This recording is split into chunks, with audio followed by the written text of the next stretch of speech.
12ই জানুয়ারি। সকল কাজের আগে ইষ্ট নিষ্ঠা অক্ষুণ্ণ রাখিও। এ হৃদয় তোমারই সিংহাসন ওগো, দীনতা যে তাহারই উচ্চ পাদপীঠ, বিশ্বাস হইল তাহার ভিত্তিপ্রস্তর, প্রার্থনা হইল তাহারই সুরভি ধূপ। দিবানিশি এ জীবন দীপ জ্বলিবে তোমার লাগি, যদি তুমি এসো একবার, বসো এই ক্ষুদ্র সিংহাসনে।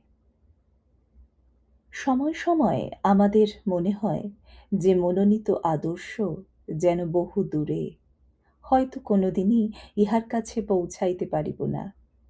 ঠিক সেই সময়ে আমাদের বিশ্বাস ও আত্মশক্তি বজায় রাখিতে হইবে।